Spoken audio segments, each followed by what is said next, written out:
It is 8:25 a.m. We're going to bring in PPI numbers at 8:30. We'll bring CNBC on the live and we'll watch it together. Somebody said to me, "Hey, Matt, why do I need to watch you? I know how to trade the market." Okay, let me just explain, take it down a notch. I'm here to simplify. I talk about my trades. I tell you what I did wrong, how I can improve my trades. Hopefully, it'll do the same for you.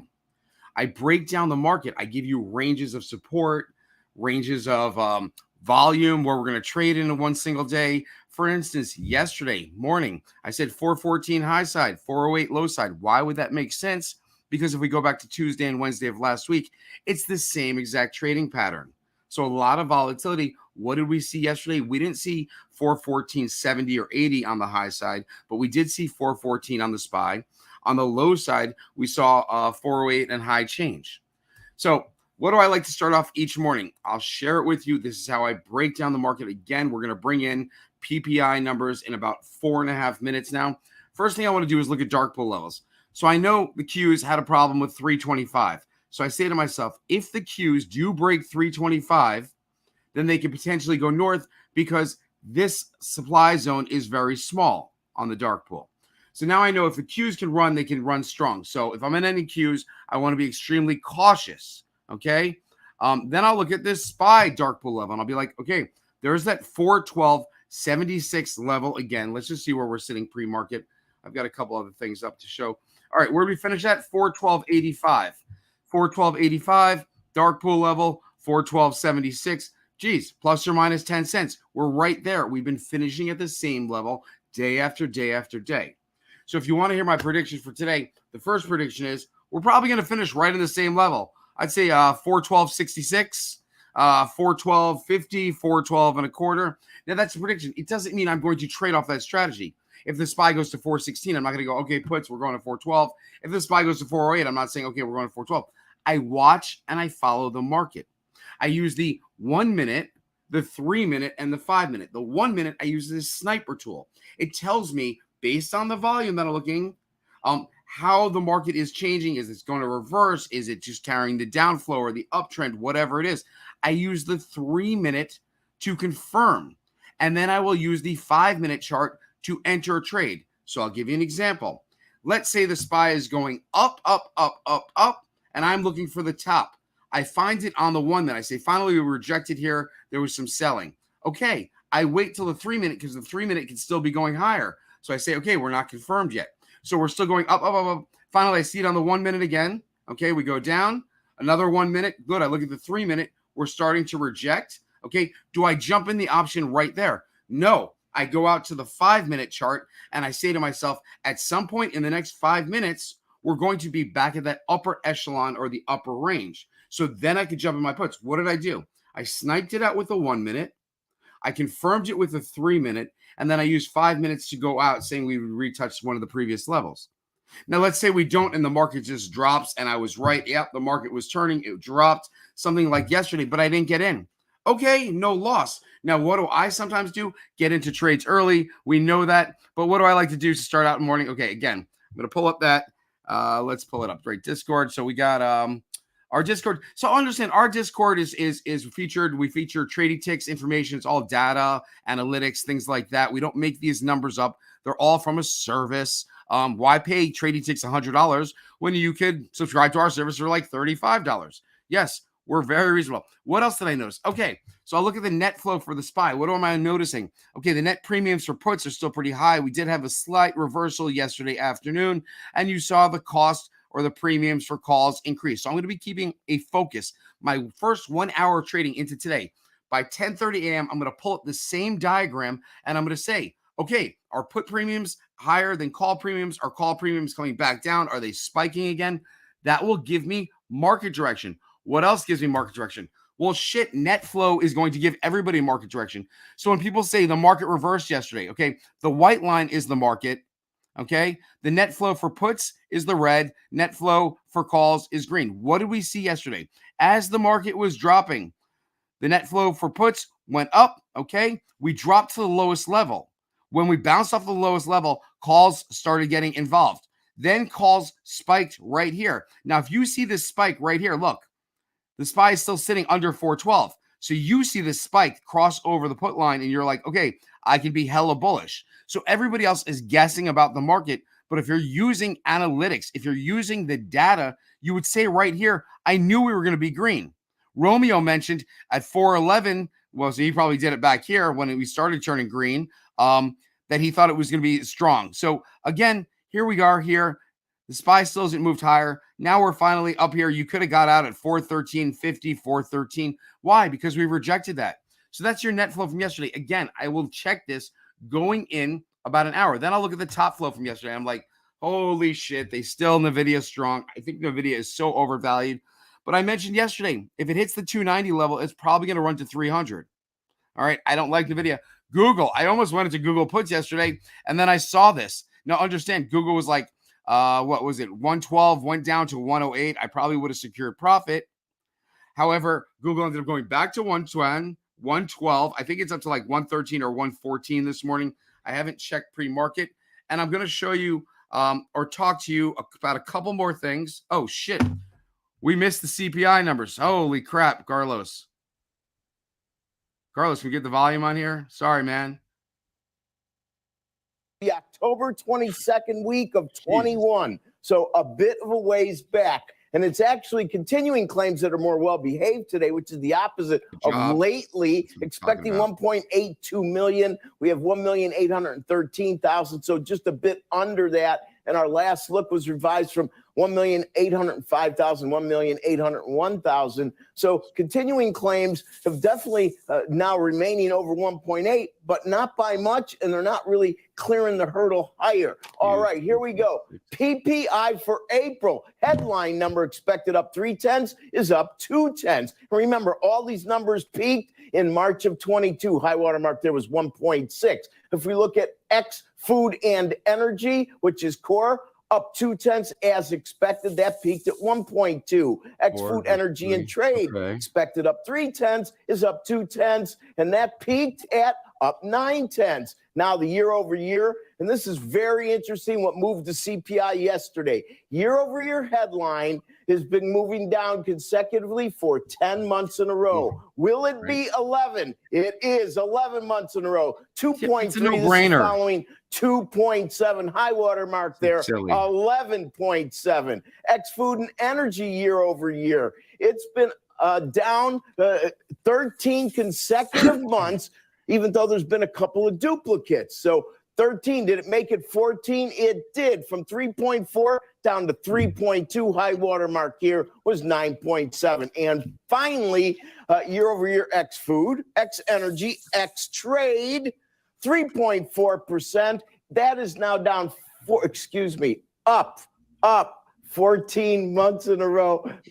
Down. See, I get so excited, Joe, that these inflation numbers. Okay, I'm ready to go. I got the analysis for you right here. All right, so here's your analysis. Everybody that loves my take on what's going on in the market, here's my take. I'm zooming out, okay? Yesterday, not a big surprise. This morning, kind of in line with expectations. Not a big surprise. We're still sitting at the 413 range, 412 range. We've been there for 2 weeks. Now, going into yesterday, if the market was ever going to be bullish, it would have been yesterday. The number came in at 4.9 yesterday. That's what the Fed's paying attention to. So the market might like this number, but I'm not seeing it on pre-market, which is telling me big money's on the side. They're not getting involved pre-market. They're not expecting the market to run. So I'm expecting something similar to yesterday. What are we going to do? Shit, if they want to buy up the market in the morning, we're going to do 414.52, just like yesterday, 414.82, like last Tuesday or last Wednesday. And then we're going to drop. Where would we drop to? Oh, shit. Last Tuesday, last Wednesday. 407.90, 408.30. Okay, so 408 yesterday. We dipped under 409. So what were we at yesterday? Or did we go to 408 yesterday? Was it? Let me see where we dipped yesterday. I might not be able to see it anymore. Hopefully it's still up on my phone. Bum, bum. Yeah, 408.87. So we dipped under 409. So what's my take on the market today? Same thing as yesterday. Who cares about these numbers? We should care, and I will check the Fed's fund rate. I'm not telling you guys screw off, don't care about shit, but I will check the Fed's funds rate to see how the market's reacting to that. Let me stop sharing screen. Now I've got a very important lesson, okay? Streaming, because you want to be here to make money, okay? You're not watching me to hear me blah, blah, blah, blah, blah, and you're like, guys, entertaining part of the time. You want to make money. So I'm going to share my trades from yesterday. I'm going to explain why I got in, the time frame, and why I get into certain trades, and why I'm looking for, a smaller time frame or a longer time frame, because I've done multiple trades over the past few days that have been one short time frame, one's long time frame. So I'm going to explain things, okay? So the first thing I want to do, and I'm going to look silly on this, is my first trade was U.S. Steel. Okay, this is yesterday's chart. Can everybody see how it started yesterday? Up here at 22. Huge red candles, huge volume down to here. When did I sell? Hopefully you guys are looking at this with me. Okay, when did I sell? I sold right in here. I had puts. When did I sell? Right in here. I turned positive from starting out the day 50% red on this option. Now, again, I tell you all, I don't like to trade before 10:30 a.m. because it makes me do stupid things. Look what I did. I sold here. I took 5-6%. The trade went up over 100%. It even got better. Towards the end of the day, there was a bit of a rebound. You saw the market, you saw the buying. But look at this outflow to start the trade, starting the day. Why did I sell? Oh, my God. So the point is, I was in U.S. Steel. Now, let me tell you the reasoning for U.S. Steel. Let me find it here. The reasoning, let me go back to like the 30-minute chart. We can see a couple days. It was just a downflow. Outflow, end of day selling, outflow, lower. We're still close to $23. Outflow, now $22. What did I tell everybody? We went down to $21. And then when did I enter? Right around here, right? I think I might have entered here, 2070, something like here. I entered my puts here. And we're still, wasn't really moving that much. I paid $28 for them. They went up to $63. The point is, should have given myself enough time to be right. Yesterday is how it started out. After the first 5 minutes, I should have just held. So we all make mistakes. Then what happened? Yesterday, I was a little tilted. I'm like, holy shit, I'm not seeing the market right. The market was like at, 412. I expected the market to drop. And I'm saying, okay, I'm going to play a position market drop. And then I said it should find resistance right at 411.55 on the SPY. And let me just get that back up so you guys can look with me. Oh, that is definitely not large enough. That's better. Okay. So let me go to the SPY here. Okay. SPY 411.55. We were there yesterday. I expected rejection. Where do we go? We went even higher. So I was expecting rejection right around 412.55. It was right here. 412.55. And the market went higher. And I'm like, holy shit, it went higher. I'm going to be incorrect. I better just step away for an hour. So I stepped away for an hour. And where are we? Back at that 412 level. And then what finally happened? We dropped. Now, nothing's going to give up. And you're going to be, okay, let's just keep dropping. There's always some fight. So there was some fight left in the market right back here. And then we saw a solid drop of good volume matching what we did out of the gate. So what am I going to do this morning? Pay attention out of the gate. I guess we're slightly green to start the day. Now, my other trade, I'm in Riot puts. Why was I in Riot puts? Because it was spiking out of the gate. They had earnings after hours yesterday. I figured there'd be a pump, and there was a massive pump. Look at this volume. Opened up from 1043 all the way to 1080. Spiked all the way up to like 1284, 86, maybe even 1290. I don't know. I got in puts right around here, 1261, 1258. I sold. Okay, it went down. I sold for those same puts that I paid $50 for. I took $90. Okay, I made what? $40 on 50. That's 80%. And then I locked up profit. That's it. And then what did I do? I said to myself, end of day, I want to get back into the same trade. So close to the end of the day, I paid $7.59 for the same options. Again, it was more around $12.50 when I bought it. So anything under $12.50 minus the time, I'm going to be good. What did I see? Huge volume selling yesterday, more selling volume than the buying volume. So it tells me that even with a little buy at the end, there's still some downward pressure. Now, if Bitcoin was ripping, I would be more concerned, but I'm not. Okay, a couple other things to share. So let me see what other trades I got in yesterday. I was in Rivian. I saw a similar chart. I was in some Rivian puts. I secured 50%. Carvana puts, I took a loss on. Shop puts. Sometimes I tell everybody it's better to do nothing at all during the day. So I'm going to give you an example. Again, let me see if I have shop up here. Here it is, Shopify, right? Shopify, we'll look at the 5-minute chart. Let's go to the 3-minute chart. Okay, so we're going to 3-minute chart. Let's see, yesterday, starting the day. I guess we started the day ripping higher. So this was yesterday's start of the day. Ripped higher, okay? Those same options that I was in For $1.37, I sold that. I was in for $1.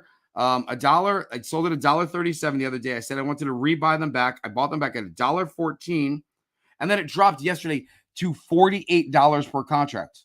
So all of you that have FOMO like me that say, shit, I can't wait to get back into a play. I need to get into this play. This play is a winning play. I want to get in on a market open. I want to get in 10 minutes in. I can't wait any longer. I can't underbid myself. What if I don't get the contract, Matt?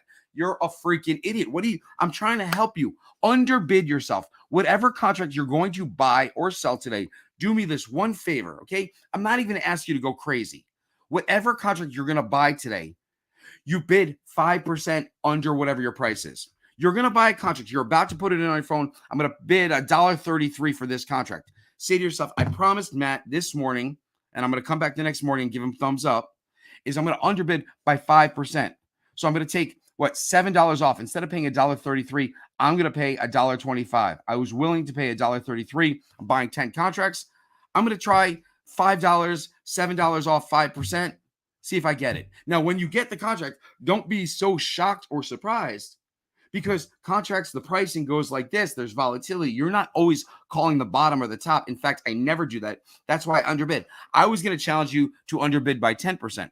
Now, the same thing when you're selling a contract. Say you're like me, you're in these riot puts, you're not sure what's going to happen. You want to lighten up your load a little. And I say to myself, okay, I paid, $58 on average.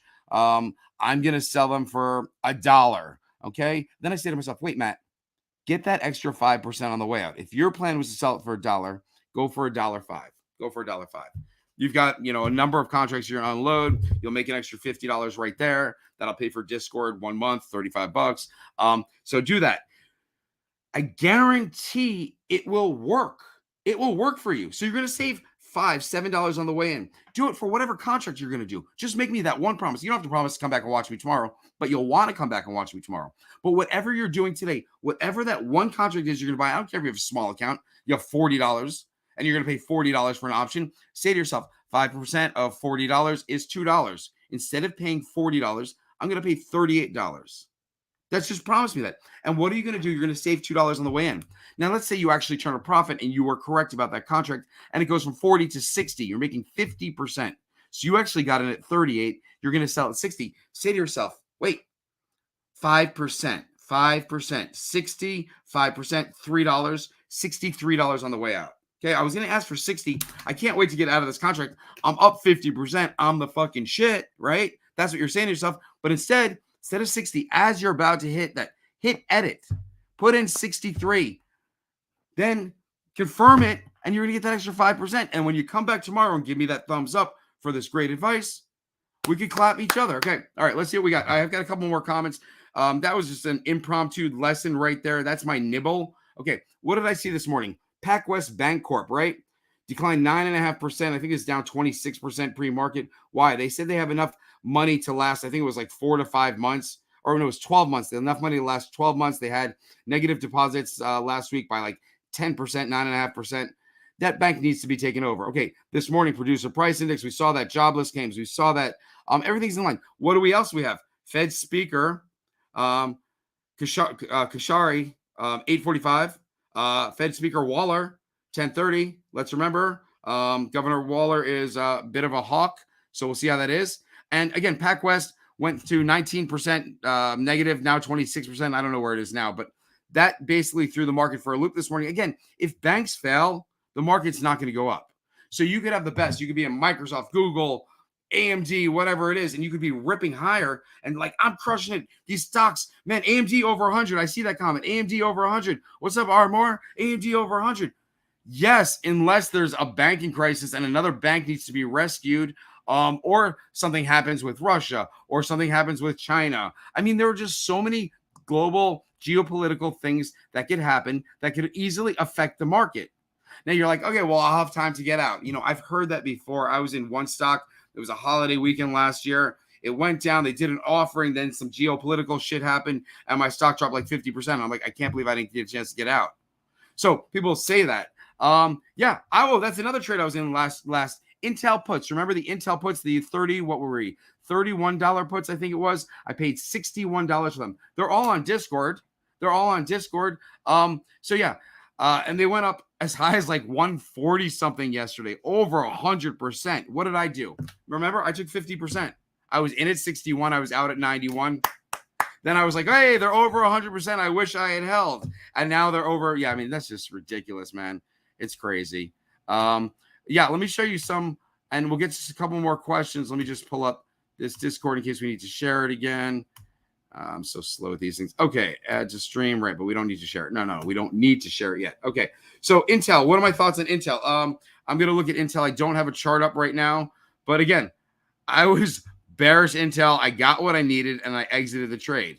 Remember, yesterday it went down to $29.50. So, I mean, there's a great exit strategy. Why would that be a great exit strategy? Because it has been battling $30 for the longest time. But, okay, so what do I do? First thing I'll do is I'll look at the 1 month of Intel, right? And I'll be like, okay, spiked a little off earnings. They sold into earnings, okay? They sold into earnings. Then it spiked heading into the dividend, and then they sold from that. So I'm looking at the volume, and I say, yeah, Intel's still going under $29, which is a massive move. A dollar move is 3%. So, yeah, I would still love to be in those Intel puts if I had to choose. AMD, over 100. Well, you got that $100 number yesterday. Did you see what happened when it hit 100? The markets turned. But, I mean, here's your AMD. They were still buying into it. 6 out of 7 days, inflow, earnings, dipped off earnings. They were buying that dip.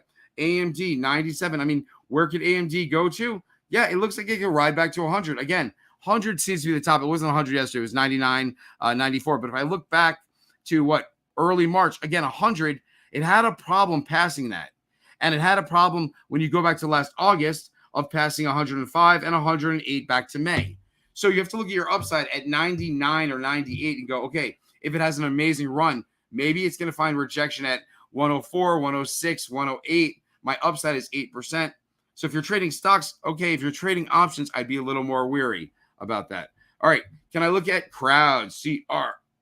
Let's see, CRWD. I definitely typed it in wrong because that's not what came up. WD. CrowdStrike. Bum, bum, bum, bum. Okay, so I'm going to go back to the 1 month.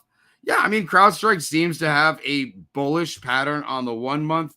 Volume was good 2 days ago. So if you notice the volume 3 days ago, if you notice the volume 3 days ago on the first spike, if you like CrowdStrike at that time, you were looking for a day like 2 days ago, Tuesday, where you had an outflow day and you saw that stock dip. Now, if I go to the 5-day chart, again, you're following bullish momentum. So I'm just sharing my screen. I wish I could share it another way. You can see it's obviously bullish. It's a 5-day chart.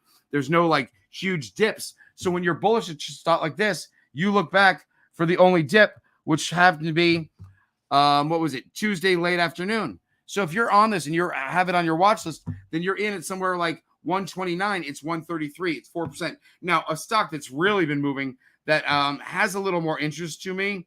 Where's D-Dog? Because I noticed D-Dog at 79, and I'm like, I can't believe they're pushing D-Dog this hard to close out the day at 79. And they're selling into D-Dog. But D-Dog keeps ripping higher. Yesterday, ripped higher. They're selling it. It's up 8%. It's a cloud company just like Net.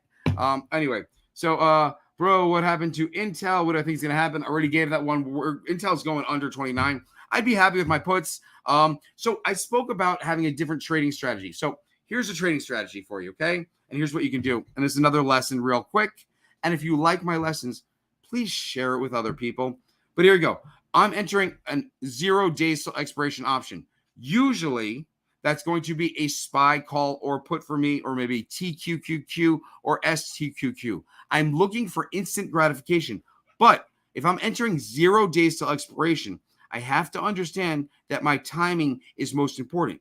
0 days till expiration, you're not like, I think the market's going higher, I'm just going to jump in some calls. You got to wait till you see the lowest entry point or something close to it. Because the worst thing could happen, you could buy $96 contract here, whether it's a put or call, it doesn't matter. Goes down to $48. You could have entered there. You're off 50%. It goes up to 125. You make 20%. But imagine waiting and grabbing instead of $40 when you're down 50%. You're like, oh, I'll grab it at $50. It still goes up to 125. You're making 150%. So much different, 150% versus 25%.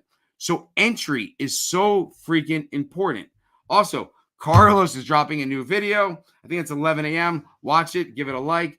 Yeah, Google. I mean, thank goodness for our Discord, because I was going to go into some Google puts yesterday when it was spiking yesterday morning, and I would have got ripped because But then I saw that Google is or was one of the top flows yesterday, and it was bullish flow. So I said to myself, Google L, here it is. Okay. So I said, okay, Qs are on the list. All right. NVIDIA's on the list. Meta's there. Microsoft's at the bottom. So I'm like, okay, I want to stay away from betting against any of those because if the market drops, it'll probably find some decent support.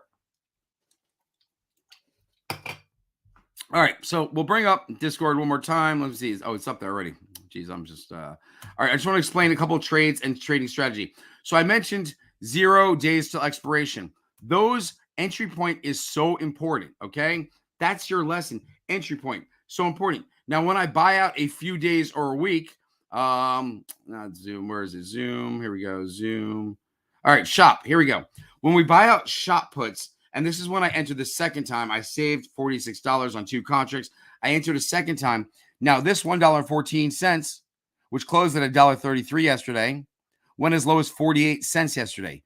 So these same ones that I re-entered at $1.14 went as low as $48. So again, I was down over 50%. They closed yesterday at $1.33. So I made about 18% on them, 17% yesterday. But let's keep going, okay? Very little research on this other than I've been tracking this option. These are U.S. Steel. These were some puts. $28 I paid, and I paid up. I paid the ask. I said I was looking for $50 as my exit. Okay. These are shop. I said it would have been better to get these at $1. Again, it went all the way to 48. If you look at the chart of U.S. Steel, if it doesn't hit 21 tomorrow, I still think $21.29 is in play. Okay.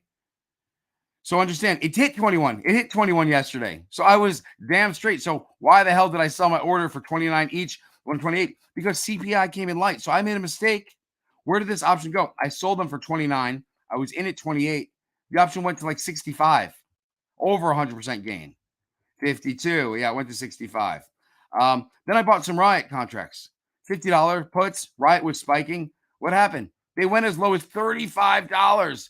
$35. I'm in at 50. They went to $35, right? I was in my Meta. I held on to that, my Meta put, right? And that was the US Steel. I told you all I'd go to $21. That Riot put went to 66, went all the way up to $95. I got out at 90. Okay. This little bad boy went up 135%. This small account that I'm managing went north of 600. What did I do? Secured profit. Yeah, when I sold, I didn't get 600. What else? Gave the alert. Took 615 on Meta. Why? Because I saw Meta had some crazy demands, and I didn't want to ride the roller coaster. Although I expected Meta to go down, I just explained to you all, Qs are at 325. They could push higher to 328. If that happens, Meta's got to go up. So at some point during the day yesterday, 12:20 p.m., I was down 42% on the small account. You all are like, yeah, my account's down 42% every day. Understand, I didn't do anything. I held my position. I didn't increase it. I didn't decrease it. I didn't scare sell. I didn't take profit here because I thought I'd be right. And when I was finally right, I didn't sell up here, but I sold over here and took 560. And then I re-entered a couple of trades end of day. Here we go. I just placed an order for Riot puts. Again, my bid is 10% under the current ask. Did it yesterday. So I was originally willing to pay almost $68. Then I said 62. Then I put them in for 59. Okay. 59. I was going to pay 68. It closed, I think, at what? Where did it close yesterday? And we'll see where it's going to open today. But it closed yesterday at what? 60? $60 on the dot. So I'm just green. A lot of you are red. I'm just green. But again, imagine I paid 68. I had FOMO. Or 66 or 64. Even 66, it's at 60. I'd be starting the day down 10% instead of up to 1%, 2%. Okay. It doesn't matter. And again, shop, at least I held those. I didn't do anything. I should like this. I mean, it's a good thing that I held them, right? So then you've got my trades there. I mean, this is what else? What else do I like to do? I mean, you have my market analysis, which I do updates. You have Romeo's live trading, but I love to use the flow and algos room. So what will I do?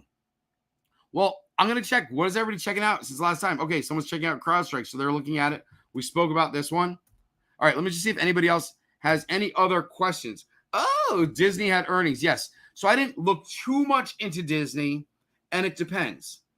A lot of hedge funds, big money, banking stocks, holding companies want to hold Disney. So they might take this opportunity to buy.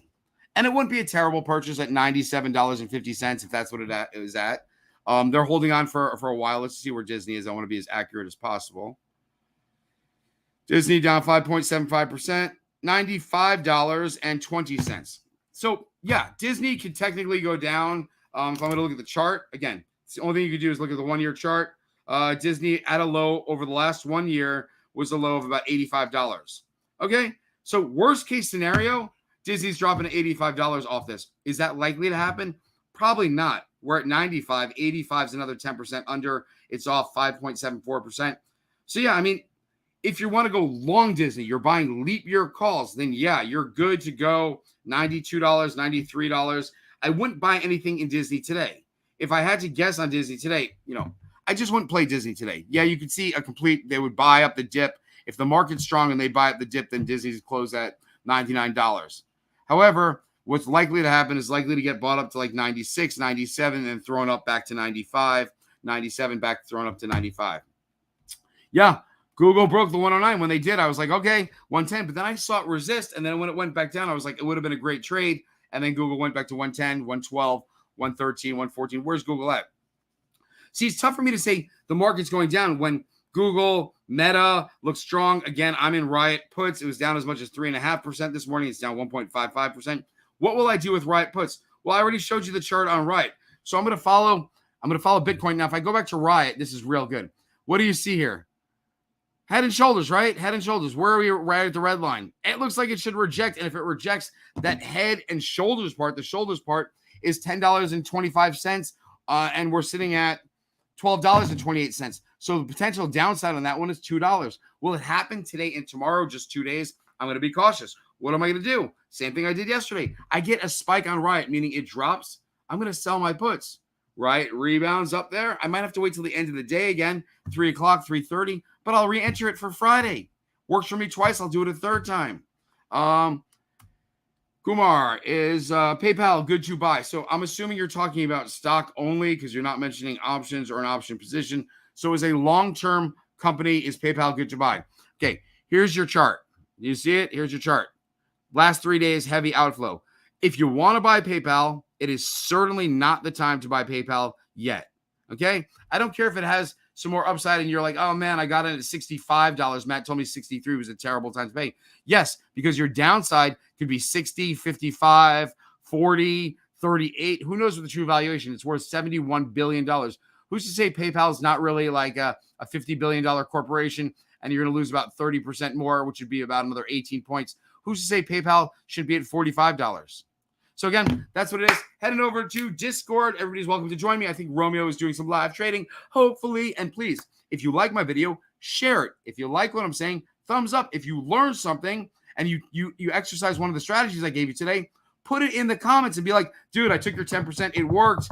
I'll split that $38 I saved. And again, we have a new video coming out at 11 a.m. Please make sure you like it. See you guys later.